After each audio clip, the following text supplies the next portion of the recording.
સૌથી પહેલા વાત કરવી છે એ હાલાકી, એ મુશ્કેલી, એ તકલીફ જે વર્ણવી શકાતી નથી, માત્ર ને માત્ર આંખોમાંથી આંસુ સ્વરૂપે વહે છે. આ તકલીફ છે કેડ સમા અને ગળા સમા પાણીમાં ઘરમાં રહેવાની, ઘરવખરી પલળી જવાની, બધું જ બરબાદ થઈ જવાની. અમદાવાદની આસપાસના વિસ્તારોમાં અત્યારે આંસુનો દરિયો ભરાઈ ગયો છે, કારણ કે અહીંયા 3 દિવસથી પાણી નથી ઉતર્યા. ના કોઈ અધિકારી દેખાયા છે કે ના કોઈ સત્તાધીશો ડોકાયા છે. એ સત્તાધીશો અને અધિકારીઓ જેમના પાપે બાવળા ડૂબ્યું છે. બાવળા અમદાવાદનો તરતો તાલુકો. વગર વરસાદે ડૂબ્યું બાવળા. ઘરો સોસાયટીઓમાં ભરાયા ગળાડૂબ પાણી. 72 કલાકથી પાણી, 48 કલાકથી લાઇટ ગુલ. ભૂખ્યા તરસ્યા તરફડતા લોકો. ઘરો નહીં, સપના, આશા અને અપેક્ષા ડૂબી. વરસાદ પડે અને પાણી ભરાય તે સામાન્ય ઘટના છે, પણ નજીવો વરસાદ પડે છતાં 3 દિવસ સુધી પાણી ભરાયેલા રહે, વીજળી ન હોય, ભૂખ્યા તરસ્યા લોકોને તરફડિયા મારવા પડે તે સામાન્ય ઘટના નથી. આજે આવી જ અસામાન્ય હાલત અમદાવાદના બાવળા તાલુકાની બની છે, જે વગર વરસાદે ડૂબી ગયું છે. 3 દિવસ પાણીથી ત્રાહિમામ પોકારી ઉઠેલી બાવળાની જનતા નેતાઓનો હુરિયો બોલાવી રહી છે. સોસાયટીમાં ગળાડૂબ પાણી ભરાતા સ્થાનિકો ચક્કાજામ કરી વિરોધ કરી રહ્યા હતા. તેવામાં વિસ્તારના ધારાસભ્ય કનુ પટેલનો કાફલો નીકળ્યો અને જનતાએ તેમને ઘેરી લીધા અને પાણીમાં ઉતાર્યા.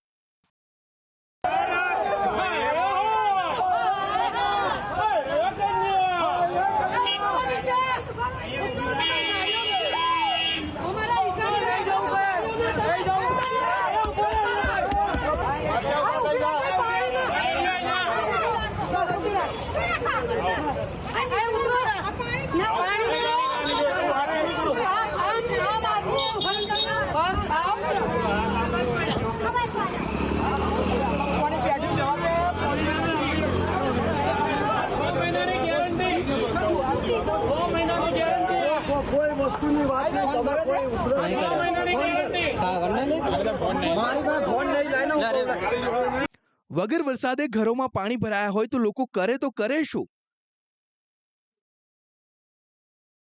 ખેર, આ તો કંઈ નહીં. બાવળાની કેટલીક સોસાયટીઓમાં તો છાતીસમા પાણી ભરાયા છે. સ્વાગત સોસાયટી, રત્નદીપ સોસાયટી છેલ્લા 72 કલાકથી ગળાડૂબ પાણીમાં છે. ન તો કોઈ મદદે આવ્યું છે કે ન તો કોઈ ખબર અંતર પૂછે છે. સોસાયટીના રહીશોના જીવ તાળવે ચોંટ્યા છે. સંદેશ ન્યૂઝના પ્રતિનિધિ દિવ્યા આ ગળાડૂબ પાણીમાં ઉતર્યા. રહીશોની મુશ્કેલી શું છે તેનો ચિતાર મેળવ્યો હતો. તંત્રના પાપે પ્રજા પરેશાન. અનેક ઉદાહરણ જોયા. સંદેશ ન્યૂઝ ગ્રાઉન્ડ ઝીરો રિપોર્ટિંગ કરી રહ્યું છે, ત્યારે દ્રશ્ય બતાવવા માંગીશ કે બાવળા વિસ્તાર કે જે સ્વાગત સોસાયટી, જ્યાં સ્વાગતમાં જ આ પાણીનું સ્વાગત થઈ રહ્યું છે. ઘર ઘર યોજના, હર ઘર પાણી, આ પ્રકારની યોજના, પરંતુ ચોમાસામાં તો ચારે તરફ પાણી જ પાણી જોવા મળી રહ્યું છે. સાહેબ, હવે તો હદ થાય છે. એવું એટલા માટે કહેવું પડે છે કે કદાચ એક મીડિયા કર્મી તરીકે મારે કવરેજ કરવા જવું હોય ને તો બી જીવના જોખમે અહીંયા હું ઊભી છું. કેટલા સમયથી આ પ્રકારની પરિસ્થિતિ છે? 3 દિવસથી. કેટલા સમયથી આ પ્રકારની તકલીફ લોકો વેઠી રહ્યા છે? છેલ્લા 3 વર્ષથી. દર વર્ષે એક જ આશ્વાસન આપવામાં આવે છે કે આવતા વર્ષે પાણી નહીં આવે અહીંયા, પણ પાણી આવી જ જાય છે. ઘરે ઘરે પાણી છે, તમે જોઈ શકો છો. આ દિવાલ બી પાણીના હિસાબે પડી ગયેલી છે. કોઈ સુવિધા નથી મેડમ. 72 કલાક થયા, પાણીની કોઈ પૂછવા નથી આવતું, નથી ખાવાનું કોઈ પૂછવા આવતું. નાના છોકરાઓને ઘરમાં છે તો બહાર કાઢવાના કેવી રીતે? અમારે દૂધ ક્યાંથી લાવવું, ખાવા પીવાનું ક્યાંથી લાવવું, કોઈ પૂછવા આવતું નથી. તો એના માટે શું કરવાનું અમારે? કેવા પ્રકારની પરિસ્થિતિ? ખાધા પીધા વગર આટલા પાણીમાં લોકો રહી રહ્યા છે.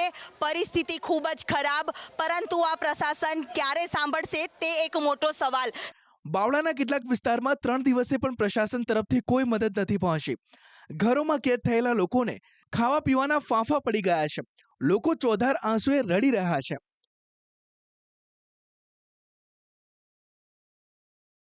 શું ખાઈએ અને શું રાંધીએ અને ક્યાં રહીએ, આ એક મોટો સવાલ હાલ બાવળાની પ્રજાને સતાવી રહ્યો છે. કારણ કે આ નિષ્ઠુર પ્રશાસનના પાપે કે જનતા ખુશ થઈને એમને વોટ આપતી હોય છે ને એવી આશા રાખતી હોય છે કે મુસીબતમાં આ જ નેતાઓ આ જ અધિકારીઓ અમારી બહારે આવશે, પરંતુ અહીંયા તો સ્વયંસેવકો બહારે આવી રહ્યા છે. જ્યાં તંત્ર નથી પહોંચતું ત્યાં સંદેશ ન્યૂઝની ટીમ પહોંચી છે અને ત્યાં જ તમામ જે સ્વયંસેવકો પહોંચી રહ્યા છે અને લોકોનું રેસ્ક્યુ કરીને તેમને બહાર લાવવામાં આવી રહ્યા છે. એક તરફ રહેવા માટેની જે ઘર વખરીનો સામાન રોડ પર મૂકવામાં આવ્યો છે. લોકો એક આશા રાખી રહ્યા છે કે પોતાના ઘરમાંથી પાણીનો નિકાલ તુરંત થાય અને ફરી પોતાના ઘરમાં તેઓ રહેવા જઈ શકે.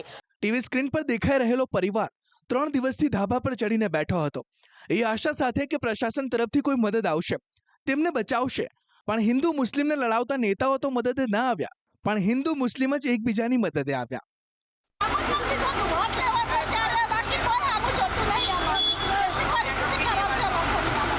ઘરમાં શું વસ્તુ કઈ કઈ પગડી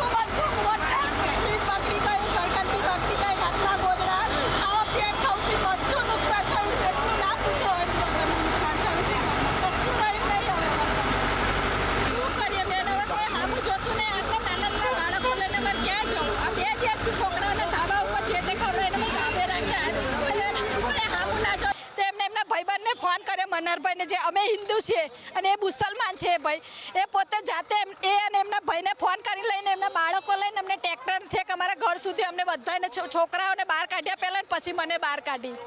બાકી અહીંના તંત્રએ કોઈ સામું જોતું નથી અમારી. શું કરીએ, ઘરની પરિસ્થિતિ આવી છે, છોકરાના ઘરમાં બધું નુકસાન થઈ ગયું છે, અમારે કશું ખાવા લાયક નહીં. શું કરીએ અમે આવી પરિસ્થિતિમાં? આ લોકોને રાશન મારા પર ફોન આવ્યા, આ લોકોનો બચાવ મેં કર્યો છે અને ટ્રેક્ટર અંદર મોકલ્યા, બહાર કાઢ્યા. લોકો અપંગ પણ છે, નાના બાળકો છે, આ લોકોનો બચાવ કર્યો છે. એ લોકો જે છૂટે એ લોકોના બંગલા બને છે, ફાર્મો બને છે, એ લોકો રોડ રસ્તા બનાવે છે. અને અમારો આ જે ભાગ બરિયાદેવ વિસ્તાર છે, ચમાર વિસ્તાર છે, વણકર વિસ્તાર છે, આ બધામાં પાણી ભરાઈ ગયું છે. આનો કોઈ નિકાલ લાવો ને તેને આવતા 12 મહિના સુધી કંઈક આનું થશે. બાવળા નગરપાલિકાનો બળિયાદેવ વિસ્તાર પણ હાલ બેટમાં ફેરવાયો છે. વિસ્તારમાં જ્યાં નજર કરો ત્યાં તમને પાણી જ પાણી દેખાશે. આ પાણીના જમાવડાએ ઘર વખરીનો દાટ વાળ્યો છે.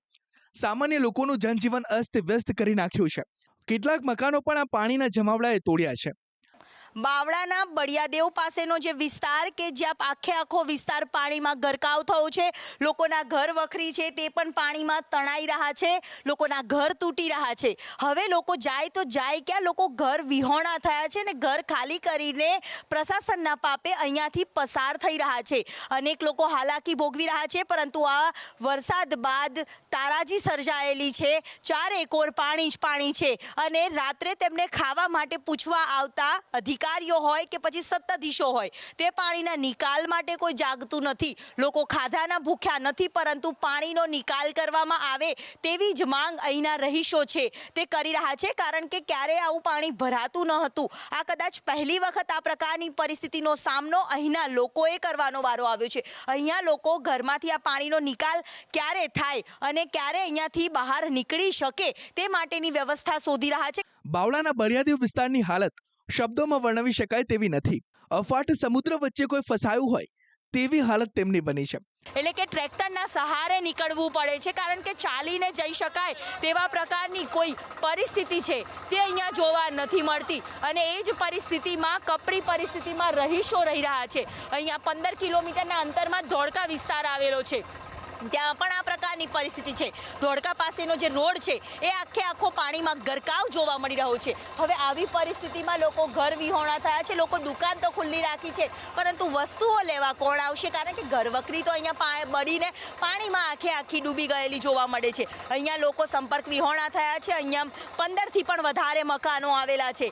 નાના ભૂલકાઓ છે, ત્યાં પાણીનો નિકાલ ક્યારે થશે તેની રાહ જોઈ રહ્યા છે. કારણ કે ઘણા સમયથી આ વરસાદ વરસી રહ્યો હતો ને વરસાદ બાદ તો 4 એકર પાણી જ પાણી જોવા મળી રહ્યા છે. હવે આ નાના ભૂલકાઓએ ખાધું હશે કે નહીં એ પણ ખબર નથી. કારણ કે આવી પરિસ્થિતિમાં ઘરની બહાર નીકળવું એટલે મુશ્કેલીનો સામનો કરવાનો વારો છે. અને એ જ પ્રકારની પરિસ્થિતિમાં સંદેશ ન્યૂઝની ટીમ જ્યાં પહોંચી છે ત્યાં વરવા વાસ્તવિકતાના દ્રશ્ય સામે આવી રહ્યા છે. અને જે દાવાઓ કરવામાં આવતા હતા, સ્માર્ટ દાવાઓ કરવામાં આવતા હતા, તે તમામ દાવાઓ પોકળ સાબિત થતા નજરે પડી રહ્યા છે. 3 દિવસથી કમરસામાં પાણીમાં રહેવા મજબૂર બનેલા બાવળા વાસીઓમાં નગરપાલિકા સામે રોષ ભભૂકી રહ્યો છે. જેઓ ફિટકાર વરસાવી રહ્યા છે કે સત્તાધીશો અધિકારીઓ કોઈ કામના નથી. અમે હાથ તો બહુ જોડીએ છીએ પણ એ લોકો કોઈ મનમાં જ નથી લેતા અમારું કોઈ પણ. એટલા માટે અમે જો પાણી માટે લાઇટ માટે અમે બધા અમારા છોકરા અમારા બહાર મોકલી દેવા પડે બરાબર. સંડાસ પાણીની તકલીફ પડે, ચલો અમે જેન્ટ્સ જઈ આવીએ બરાબર, લેડીઝો ક્યાં જાય? એટલા માટે બધા બહુ હેરાન થાય છે. અત્યારે બધા લોકો પાણીમાં બેસી ગયા. તારા સરકાર હવે આવે છે, હવે ખીચડ કોઈ કશું કરતું નથી અને ખીચડી કઢી લઈને કાયમ હાંજે આવી જાય છે. શું ખાવાના ભૂખ્યા થોડા ઘર મેકીને સરકારને એ વિનંતી છે કે બળિયાદેવમાં જેટલું બળિયાદેવ તો ઠીક છે પણ પૂરું બાવળા આખું પાણીમાં છે. એનો નિકાલ લાવો, કારણ કે જો તમારી જોડે કોઈ એવા એન્જિનિયર જ ના હોય તો સરકાર શું કરવાની તમારી? તમારી જોડે કોઈ એવા એન્જિનિયર જ નથી કે પાણીનો નિકાલ લાવી શકે. ના હોય તમારી જોડે નિકાલ તો અમને બીજે ક્યાંક પ્લોટ આપી દો તો અમે અહીંયા નવા ઘર બનાવીએ. કારણ કે તમારે આટલું કામ ના થતું હોય. આ રેલવેનો બ્રિજ બનાવ્યો છે તમે, અહીંયા તો પાણી જતું નથી અત્યારે. બ્રિજ બનાવ્યા પછી તો આ 9 વર્ષ તો નતું આવતું. આ બ્રિજ બનાવ્યો છે ત્યારથી ના પાણી આવે છે. ત્યાં સુધી અત્યારે સરકાર શું કરતી હતી? એટલે એ પાણી અંદર કાલવા કર્યું છે કે કાઢવા કર્યું છે એ અમને સરકાર નહીં ખબર પડતી. ગળાડૂબ પાણીમાં રહેવા મજબૂર બનેલા બાવળાવાસીઓ હાલ જગ્યાએ એકઠા થઈ નગરપાલિકા વિરુદ્ધ સૂત્રોચ્ચાર કરી રહ્યા છે. હાય હાયના નારા લગાવી રહ્યા છે.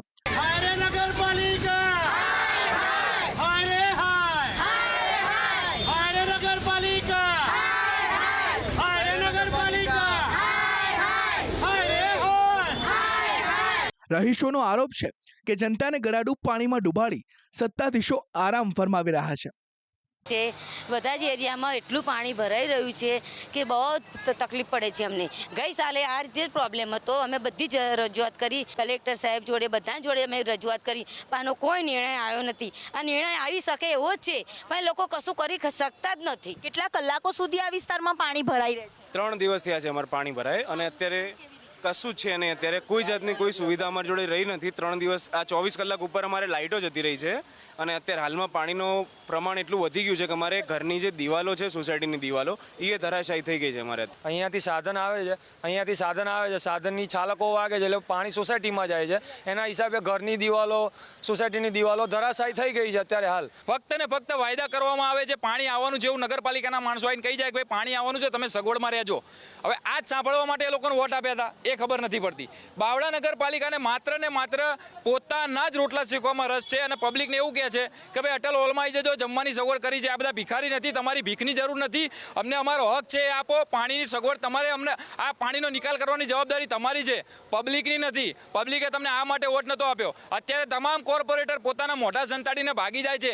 કોઈની એવી તાકાત નથી કે ન્યૂઝ ચેનલની સામે આવીને ઇન્ટરવ્યૂ આપે. પ્લસ મામલતદાર સાહેબ અત્યારે અહીંયા આગળ જો આ જાય એમની ગાડી જાય છે, મામલતદાર સાહેબ ત્યાં ઉતરી ગયા, કાચ બંધ કરીને કોઈ સાંભળવા તૈયાર નથી આજ અમારું. અને આ પબ્લિક અત્યારે છેલ્લા દર વર્ષે આવી રીતે હેરાન થાય. બાવળાથી ચલોડા જવાનો રોડ રસ્તો જળબંબાકાર બનતા લોકો મુશ્કેલીમાં મુકાયા છે, જે ટ્રેક્ટરના સહારે અવર જવર કરી રહ્યા છે. આમ હાલ બાવળામાં વગર વરસાદે છાતીસમાં પાણી જોવા મળી રહ્યા છે. બાવળાવાસીઓને મેઘરાજાએ નથી ડૂબાડ્યા. આ નફ્ફટ અને નઘરોડ તંત્રનું પાપ છે, કારણ કે વિસ્તારમાં પાણીના નિકાલની કોઈ વ્યવસ્થા નથી. 3 દિવસથી બાવળાવાસીઓ ગળાડૂબ પાણીમાં રહેવા મજબૂર બન્યા છે, જે પાણી આજે પણ ઓસરે તેવું લાગતું નથી. લોકોમાં રોષ છે, નેતાઓ અધિકારીઓ ફરકતા નથી. ગળાડૂબ પાણીમાં સંદેશ ન્યૂઝના પ્રતિનિધિ દિવ્યા ચૌહાણે ઉતરી બાવળાની વાસ્તવિક સ્થિતિનો ચિતાર રજૂ કર્યો છે. ત્યારે આશા છે કે આ દ્રશ્યો જોઈને બાવળાવાસીઓના આંખના આંસુ જોઈ તંત્ર જાગશે અને ડૂબતા બાવળાવાસીઓને બચાવશે. બાવળાથી દિવ્યા ચૌહાણ સાથે બ્યુરો રિપોર્ટ, સંદેશ ન્યૂઝ.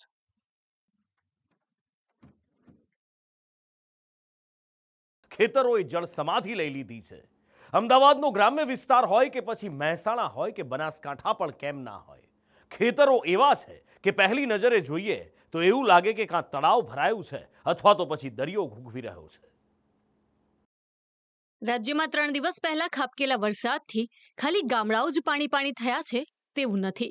ગામડાઓની સાથે આસપાસના ખેતરો પણ બેટમાં ફેરવાયા છે.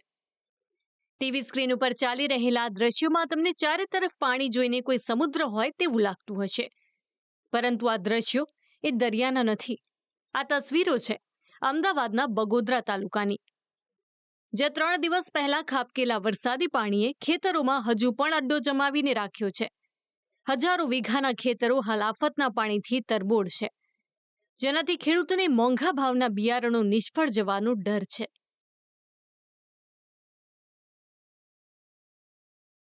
અમદાવાદના સાણંદ તાલુકામાં પણ આવી જ કંઈક હાલત છે. સાણંદના માણકોલ ગામના ખેતરો પણ જળમગ્ન છે. જ્યાં સુધી તમારી નજર પહોંચે ત્યાં તમને પણ પાણી જ દેખાશે. અમદાવાદ ગ્રામ્યમાં પડેલા વરસાદે હાલ ખેડૂતોની હાલત કફોડી કરી દીધી છે. ખેતરોમાં એ હદે વરસાદી પાણી ભરાઈ ગયા છે કે અત્યારે ખેડૂતોને રોવાનો વારો આવ્યો છે. સાણંદના માણકોલ ગામમાં અમે ઉપસ્થિત છે ને અહીંયા જોઈ શકાય છે કે જે કેડ્સમાં પાણી છે ખેતરોમાં ભરાઈ ગયા છે અને ખેડૂતો હાલ ભારે નુકસાન વેઠવા માટે મજબૂર બની રહ્યા છે. અંદાજિત આ ગામની અંદર 5000 વીઘા જેટલી જમીન છે જેની અંદર આ પ્રકારે વરસાદી પાણી ભરાઈ ગયા છે અને હવે ખેડૂતોએ જે ખેતી કરી હતી, જે પાક વાવ્યો હતો, તેને પણ નુકસાન થઈ રહ્યું છે. 5000 વીઘાની અંદર પાણી ભરાઈ ગયું છે. 5000 વીઘાની જગ્યાની અંદર દરેક ખેડૂતોને નુકસાન જાય ડાંગરનું, તેવી આશંકા વ્યક્ત થઈ છે. બાવળા તાલુકાના સાંકોડ ગામની અંદર જે ડેમ બનાવેલો છે એ ડેમને જે વારંવાર ખેડૂતો, હાંકોડના ખેડૂતો ઊંચો બનાવતા રહે છે, એટલે આ માણકોલના ખેડૂતોને આ પાણીનું નુકસાન થઈ રહેલું છે. જો આ ડેમ ઉપર વારંવાર ચણતર કરવામાં ના આવે તો આ પાણીનો માર ઓછો થાય છે અને આગળ પાછળ જે રોડ ઉપર દબાણ થયેલું છે, પાર્ટીઓએ દબાણ કર્યું છે અને રોડનું પુરાણ કર્યું છે, એનો પણ નિકાલ કરવો જોઈએ. બનાસકાંઠામાં પણ વરસાદ રોકાયાના 3 દિવસ બાદ પણ ખેતરો તરબોળ છે. ડીસાના જનાલમાં ખેતરો તળાવમાં ફેરવાતા ખેડૂતોની મુશ્કેલીઓ વધી છે. હાલ ખેતરોની બહુ ગંભીર સ્થિતિ છે. બધા જ ખેતરોમાં પાણી બહુ કેળકડવામાં ભરાઈ ગયું છે. અમે મગફળી વાવી હતી 30 કાંટા, જે હાલ નહીં બચી. અમારા ખેતરમાં 30 કાંટાનું વાવેતર હતું, આખું ફેલ થઈ ગયું છે. આજ 2500 થી 3000ના ભાવનું બિયારણ ગાલેલું. આજ 4 થી 5 લાખનું નુકસાન હાલમાં છે. અમારે જો મગફળીનું વાવેતર કર્યું હતું, મારા પાસે પૈસા નહોતા, બાકી વહેલો મેં થયો એટલે બાજરી પલળી. પછી આ ના કરીને હું બાકી બિયારણ લાવ્યો હતો. લગભગ 30 કટર DAP એમ કરીને 1.5 લાખનો ખર્ચો કર્યો હતો. ખેડની ગણન તો 2-2.5 લાખ રૂપિયા થાય. તો અત્યારે બધું પાણી ભરાઈ ગયું, અમારે શું કરવાનું? તો આ તરફ મહેસાણાના સતલાસણામાં પણ ખેતરોની કંઈક આવી જ હાલત છે. મુમનવાસ, ડુંગરપુર, નેદરડીના ખેતરોએ જળમગ્ન થયા છે. વરસાદી પાણીએ પાળા તોડીને ખેતરોમાં ફરી વળ્યા છે.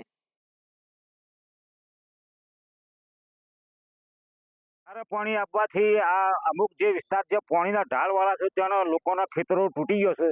પાળા, શેઢા, રોડ, આ બધું આ વિસ્તારમાં નેદડી અને ડુંગરપુરા, મોમનવાસ, આ 3 વિસ્તારોમાં બહુ મુશ્કેલી સર્જાવાની છે. કારણ કે અમારા હોમર ડુંગર છે, એનો પાણી વધારે આવે છે, એટલે પાણીના કારણે મને બહુ નુકસાન થયું છે. આમ 3 દિવસ પહેલા વરસાદી આફતે ખેડૂતોને આપેલા ઘાવ હજુ પણ તાજા છે. ખેડૂતો આશા રાખીને બેઠા છે કે આ ઘાવ ઉપર સરકારી સહાયનો મલમ લાગી જાય. પરંતુ આ સરકારી સહાયનો મલમ એ રાહત આપશે કે કેમ, તે નથી માલુમ. બ્યુરો રિપોર્ટ, સંદેશ ન્યૂઝ. નાના નાના શહેરો, ગામડાઓ, ખેતરો, વાડીઓની આવી હાલત છે. વિચાર કરો, શહેરોની શું હાલત હશે? ચિતાર બતાવવો છે હવે રાજ્યના સૌથી મોટા શહેરનો, જ્યાં વરસાદ રોકાયાના 3 દિવસ પછી પણ હાલાકી ખૂટી નથી. ક્યાંક રોડ રસ્તા તૂટ્યા છે તો ક્યાંક ગટરના પાણી ભરાઈ રહ્યા છે. શહેરનો બોપલ વિસ્તાર પોશ વિસ્તાર કહેવાય ને, પણ અહીંયા ગટરો એવી ઉભરાઈ રહી છે કે રહીશો ત્રાહિમામ પોકારી ગયા છે. રસ્તાની વાત તો કરવા જેવી નથી. જો કે આજે ફરી એકવાર મુખ્યમંત્રીએ ટકોર કરી છે, એટલે આશા છે કે રસ્તા હવે આ તંત્ર સારા બનાવશે. અમદાવાદની આસપાસના ગ્રામ્ય વિસ્તારની હાલત તો તમે જોઈ, પરંતુ અમદાવાદ શહેરની હાલત તેનાથી કંઈ જુદી નથી. અમદાવાદ શહેરનો પોશ ગણાતો બોપલ વિસ્તાર હાલ ગટરિયો વિસ્તાર બન્યો છે. જ્યાં પણ વરસાદ રોકાયાના 3 દિવસ પછી પણ ગટરિયા પાણીનું જમાવડું છે. લાખો અને કરોડોના બંગલા છે અહીં, પરંતુ લોકો એ ગટરિયા પાણીમાં રહેવા મજબૂર છે. ઘરની બહાર ભરાયેલા ગટરિયા પાણીમાં અવરજવર કરવા લોકોએ પથ્થરો મૂક્યા છે, જેના ઉપર દરરોજ તેઓ સલામત રીતે ચાલવાની કસરત કરે છે. રોષે ભરાયેલા લોકોએ કોર્પોરેશનના અધિકારીઓનો ઉધડો લઈ રહ્યા છે. અહીંયા સર એકવાર મારા ત્યાં તમે ત્યાંથી ખુરશી છોડીને ગાડીમાં બેસીને અહીંયા આવો અને એકવાર ચાલીને બતાવો અહીંયા કે કેવી રીતે ચાલીને અંદર જવાય, કેવી રીતે બહાર અવાય. તમારે કયું લેનનું છે? 2nd નંબરની લેન 208 નંબર. સર ગટરના પાણી એટલા બેક મારે એટલા પાણી રોડ ઉપર એટલા ગટરના પાણી જાય બહાર. કંઈક લિમિટ હોય કોઈ વસ્તુની યાર. વસ્તુ ટેક્સ તમારો રહી જાય તો એની પેનલ્ટી સાથેના ટેક્સ લઈ લો છો તમે. બાકી સર આજના દિવસમાં મારા ઘરમાં નથી દૂધ લેવા જઈ શકાતું, નથી બહાર નીકળી શકાતું. આજના દિવસમાં ક્લિયર કરાવજો, નકર પછી હું આગળ વધારે કમ્પ્લેન કરીશ. 1 નહીં 50 મીડિયા બોલાવીશ અહીંયા, પછી આપજો તમે બધા જવાબ. હાલાકી ભોગવવાની કંઈક લિમિટ હોય અમારી યાર. પણ કોઈને ક્યાંય જ રસ છે નહીં બેન તંત્રને. અમે કમ્પ્લેન લખાઈ છે, જે કમ્પ્લેન નંબર છે એની પર કમ્પ્લેન લખાઈ છે, એમનો ટોકન નંબર આવ્યો. આજ સવારે એમનો મેસેજ હતો કે બેન કયો વોર્ડ આવે છે. મેં કીધું ભાઈ થલતેજ વોર્ડની અંદર છે. તો કે તો બીજી ટીમ આવીને કામ કરશે. આજે આ 4 દિવસથી પાણી ભરેલા છે. તમે જુઓ કેટલા બ્લોક મૂક્યા છે, 4 થર્ડ બ્લોકના છે. આની ઉપરથી અમારે જવું આવું કેવી રીતે? આટલું બધું તો ટાઈમ ટુ ટાઈમ અમે ઓડા ટેક્સ ભરીએ, આ ટેક્સ ભરીએ, જે બી ભરીએ બધું ભરીએ. કયું વસ્તુ બાકી રાખી છે? તોય ગવર્મેન્ટને આવી ખબર નથી પડતી કે ચોમાસામાં આ વસ્તુ પહેલાં થવી જોઈએ. આ પોશ ગણાતા બોપલ વિસ્તારના રોડ રસ્તા જોશો ને તો તમને નવાઈ લાગશે કે આ પોશ વિસ્તાર છે તો બાકીના વિસ્તારો કેવા હશે. અમદાવાદ મ્યુનિસિપલ કોર્પોરેશનની બેદરકારીથી જનતા પરેશાન થઈ રહી છે. વરસાદ બાદ ઠેર ઠેર રોડ રસ્તાનું ધોવાણ થયેલું જોવા મળી રહ્યું છે. બોપલ વિસ્તારના મુખ્ય માર્ગ છે, સ્કાય સિટી પાસેનો આ મુખ્ય રસ્તો છે અને જોઈ શકાય છે કે રસ્તો આખો ધોવાઈ ગયો છે અને રસ્તા પરની જે કપચી છે તે માત્ર જોવા મળી રહી છે. હલકી ગુણવત્તાના જે રસ્તા બનાવવામાં આવ્યા છે તે અત્યારે જોઈ શકાય છે કે જે કપચી છે તે આ પ્રકારે હાથમાં આવી જાય, એટલે કે આ હલકી ગુણવત્તાની કામગીરી જે અમદાવાદ મ્યુનિસિપલ કોર્પોરેશન દ્વારા કરવામાં આવી. અહીંયા કપચી નાખી છે ખરી, પરંતુ ડામર તો ક્યાંય દેખાતો જ નથી. એટલે આ લોકો કેવું કામ કરે છે, કેટલું કરીને જાય છે. જે કામ કરવા આવે છે એને અમે પૂછીએ છીએ તો કહે છે કે અમને આટલું કહ્યું છે, અમારું કામ પૂરું થયું. પછી કોઈ જવાબ આપવા આવતા નથી, કોઈ સરખું કરવા આવતા નથી. રાજ્યના મોટા ભાગના રોડ રસ્તા આવા જ છે. જોઈ લો હવે વલસાડના કપરાડાનું નેશનલ હાઈવે 848. હાઈવેના નંબરની માફક જ અહીં ખાડા પડ્યા છે 848 કે કદાચ વધારે પણ હોઈ શકે. જો કે રાજ્યના મુખ્યમંત્રી આજે ફરી રોડ રસ્તાને લઈને ટકોર કરી છે કે હવે જે કરો એ ક્વોલિટીવાળું કરવું પડશે, એના વગર નહીં ચાલે. મીડિયાના અહેવાલોને નેગેટિવ લેવાની જરૂરિયાત નથી. પ્રેસ મીડિયા દ્વારા જે જોતા હોઈએ છે તો એ આપણા માટે કે ભાઈ જ્યાં જ્યાં તૂટ્યા છે ત્યાં સુધારીને આગળ વધો. એના માટે આપણે એમાં નેગેટિવ ક્યાંય જવાની જરૂર નથી. પણ આપણે જે રોડોનું પ્રમાણ વધારી દીધું છે તો એ રોડો પણ હવે સારા રાખવાની જવાબદારી આપણી છે ને છે. કારણ કે હવે પ્રજાજનોને ટેવ પડી ગઈ છે. બાકી તો તમે જુઓ આ ઇલેક્ટ્રિસિટીની શું પોઝિશન હતી. અત્યાર સુધી કઈ પ્રોબ્લેમ નહોતું. લોકો એમ કહેતા વાળું ટાઈમે સાહેબને એવું કહેતા કે ભાઈ વાળું ટાઈમ, એટલે તમે જે કામ કરો એક કામ ઓછું થશે તો ચાલશે હવે, પણ જે કરો એ ક્વોલિટી વાળું કામ કરવું પડશે એવું મગજમાં રાખીને જવાનું. પરંતુ એક ગુજરાતી કહેવત તમે સાંભળી હશે, શેઠની શિખામણ જાપા સુધી. બસ અહીં પણ એવું જ છે. મુખ્યમંત્રી ટકોર કરે છે, પરંતુ કામ તો કોન્ટ્રાક્ટરો અને અધિકારીઓ કરવાના, જે વર્ષોથી કામ કરતા આવ્યા છે અને કદાચ હવે પણ એ જ પ્રમાણે કામ થશે. ખેર આમ તો અમદાવાદ જેવા રાજ્યના સૌથી મોટા શહેરમાં પણ નજીવા વરસાદમાં 3 દિવસ સુધી મુશ્કેલીઓ જતી નથી. અને જો હજુ પણ મનપાના સત્તાધીશો નહીં સુધરે તો આવું ને આવું વર્ષો સુધી ચાલતું રહેશે. બ્યુરો રિપોર્ટ, સંદેશ ન્યૂઝ.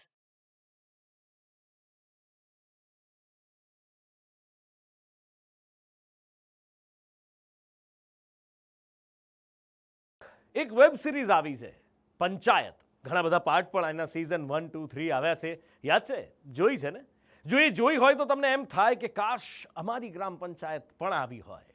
પણ તમને જાણીને નવાઈ લાગશે કે ગુજરાતની 2 ગ્રામ પંચાયત ફ્લેરા ગ્રામ પંચાયત જેવી જ છે, કદાચ એવી છે કે એના કામને પણ ટક્કર મારે. લોકોની સગવડતા માટે ખાસ સુવિધાઓ અહીંયા ઊભી કરાઈ છે. શહેરોને ટક્કર મારે એવી છે આ ગ્રામ પંચાયત. અમદાવાદની આસપાસના ગ્રામ્ય વિસ્તારની હાલત તો તમે જોઈ, પરંતુ અમદાવાદ શહેરની હાલત તેનાથી કંઈ જુદી નથી. અમદાવાદ શહેરનો પોષ ગણાતો બોપલ વિસ્તાર હાલ ગટરિયો વિસ્તાર બન્યો છે, જ્યાં પણ વરસાદ રોકાયાના 3 દિવસ પછી પણ ગટરિયા પાણીનું જમાવડું છે. લાખો અને કરોડોના બંગલા છે અહીં, પરંતુ લોકો એ ગટરિયા પાણીમાં રહેવા મજબૂર છે. ઘરની બહાર ભરાયેલા ગટરિયા પાણીમાં અવરજવર કરવા લોકોએ પથ્થરો મૂક્યા છે, જેના ઉપર દરરોજ તેઓ સલામત રીતે ચાલવાની કસરત કરે છે. રોષે ભરાયેલા લોકોએ કોર્પોરેશનના અધિકારીઓનો ઉધડો લઈ રહ્યા છે. અહીંયા સર એકવાર મારા ત્યાં તમે ત્યાંથી ખુરશી છોડીને ગાડીમાં બેસીને અહીંયા આવો અને એકવાર ચાલીને બતાવો અહીંયા કે કેવી રીતે ચાલીને અંદર જવાય ને કેવી રીતે બહાર અવાય. તમારે કયું લેનનું છે? સેકન્ડ નંબરની લેન 208 નંબર. સર ગટરના પાણી એટલા બેક મારે એટલા પાણી રોડ ઉપર એટલા ગટરના પાણી જાય બહાર. કંઈક લિમિટ હોય કોઈ વસ્તુની યાર. વસ્તુ ટેક્સ તમારો રહી જાય તો એની પેનલ્ટી સાથેના ટેક્સ લઈ લો છો તમે. બાકી સર આજના દિવસમાં મારા ઘરમાં નથી દૂધ લેવા જઈ શકાતું, નથી બહાર નીકળી શકાતું. આજના દિવસમાં ક્લિયર કરાવજો ને પછી હું આગળ વધારે કમ્પ્લેન કરીશ. એકને 50 મીડિયા બોલાવીશ અહીંયા, પછી આપજો તમે બધા જવાબ. હાલાકી ભોગાવાની કંઈક લિમિટ હોય અમારી યાર. પણ કોઈને ક્યાંય જ રસ છે એની બેન તંત્રને. અમે કમ્પ્લેન લખાઈ છે, જે કમ્પ્લેન નંબર છે એની પર કમ્પ્લેન લખાઈ છે, એમનો ટોકન નંબર આવ્યો. આજ સવારે એમનો મેસેજ હતો કે બેન કયો વોર્ડ આવે છે. મેં કીધું ભાઈ થલતેજ વોર્ડની અંદર છે. તો કે તો બીજી ટીમ આવીને કામ કરશે. આજે આ 4 દિવસથી પાણી ભરેલા છે. તમે જુઓ કેટલા બ્લોક મૂક્યા છે, 4 થર્ડ બ્લોકના છે. આની ઉપરથી અમારે જવું આવું કેવી રીતે? આટલું બધું તો ટાઈમ ટુ ટાઈમ અમે ઓડા ટેક્સ ભરીએ, આ ટેક્સ ભરીએ, જે બી ભરીએ બધું ભરીએ. કયું વસ્તુ બાકી રાખી છે? તોય ગવર્મેન્ટને આવી ખબર નથી પડતી કે ચોમાસામાં આ વસ્તુ પહેલાં થવી જોઈએ. આ પોશ ગણાતા બોપલ વિસ્તારના રોડ રસ્તા જોશો ને તો તમને નવાઈ લાગશે કે આ પોશ વિસ્તાર છે તો બાકીના વિસ્તારો કેવા હશે. અમદાવાદ મ્યુનિસિપલ કોર્પોરેશનની બેદરકારીથી જનતા પરેશાન થઈ રહી છે. વરસાદ બાદ ઠેર ઠેર રોડ રસ્તાનું ધોવાણ થયેલું જોવા મળી રહ્યું છે. બોપલ વિસ્તારના મુખ્ય માર્ગ છે, સ્કાય સિટી પાસેનો આ મુખ્ય રસ્તો છે અને જોઈ શકાય છે કે રસ્તો આખો ધોવાઈ ગયો છે અને રસ્તા પરની જે કપચી છે તે માત્ર જોવા મળી રહી છે. હલકી ગુણવત્તાના જે રસ્તા બનાવવામાં આવ્યા છે તે અત્યારે જોઈ શકાય છે કે જે કપચી છે તે આ પ્રકારે હાથમાં આવી જાય, એટલે કે આ હલકી ગુણવત્તાની કામગીરી જે અમદાવાદ મ્યુનિસિપલ કોર્પોરેશન દ્વારા કરવામાં આવી. અહીંયા કપચી નાખી છે ખરી, પરંતુ ડામર તો ક્યાંય દેખાતો જ નથી. એટલે આ લોકો કેવું કામ કરે છે, કેટલું કરીને જાય છે. જે કામ કરવા આવે છે એને અમે પૂછીએ છીએ તો કહે છે કે અમને આટલું કયું છે, અમારું કામ પૂરું થયું. પછી કોઈ જવાબ આપવા આવતા નથી, કોઈ સરખું કરવા આવતા નથી. રાજ્યના મોટા ભાગના રોડ રસ્તા આવા જ છે. જોઈ લો હવે વલસાડના કપરાડાનું નેશનલ હાઈવે 848. હાઈવેના નંબરની માફક જ અહીં ખાડા પડ્યા છે 848 કે કદાચ વધારે પણ હોઈ શકે. જો કે રાજ્યના મુખ્યમંત્રી આજે ફરી રોડ રસ્તાને લઈને ટકોર કરી છે કે હવે જે કરો એ ક્વોલિટી વાળું કરવું પડશે, એના વગર નહીં ચાલે. મીડિયાના અહેવાલોને નેગેટિવ લેવાની જરૂરિયાત નથી. પ્રેસ મીડિયા દ્વારા જે જોતા હોઈએ છે તો એ આપણા માટે કે ભાઈ જ્યાં જ્યાં તૂટ્યા છે ત્યાં સુધારીને આગળ વધો. એના માટે આપણે એમાં નેગેટિવ ક્યાંય જવાની જરૂર નથી. પણ આપણે જે રોડોનું પ્રમાણ વધારી દીધું છે તો એ રોડો પણ હવે સારા રાખવાની જવાબદારી આપણી છે ને છે. કારણ કે હવે પ્રજાજનોને ટેવ પડી ગઈ છે. બાકી તો તમે જુઓ આ ઇલેક્ટ્રિસિટીની શું પોઝિશન હતી.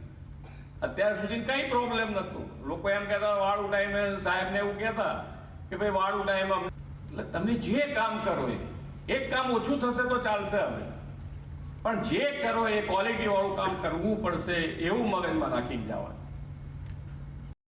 પરંતુ એક ગુજરાતી કહેવત તમે સાંભળી હશે, શેઠની શિખામણ જાપા સુધી. બસ અહીં પણ એવું જ છે. મુખ્યમંત્રી ટકોર કરે છે, પરંતુ કામ તો કોન્ટ્રાક્ટરો અને અધિકારીઓ કરવાના, જે વર્ષોથી કામ કરતા આવ્યા છે અને કદાચ હવે પણ એ જ પ્રમાણે કામ થશે. ખેર આમ તો અમદાવાદ જેવા રાજ્યના સૌથી મોટા શહેરમાં પણ નજીવા વરસાદમાં 3 દિવસ સુધી મુશ્કેલીઓ જતી નથી. અને જો હજુ પણ મનપાના સત્તાધીશો નહીં સુધરે તો આવું ને આવું વર્ષો સુધી ચાલતું રહેશે. બ્યુરો રિપોર્ટ, સંદેશ ન્યૂઝ.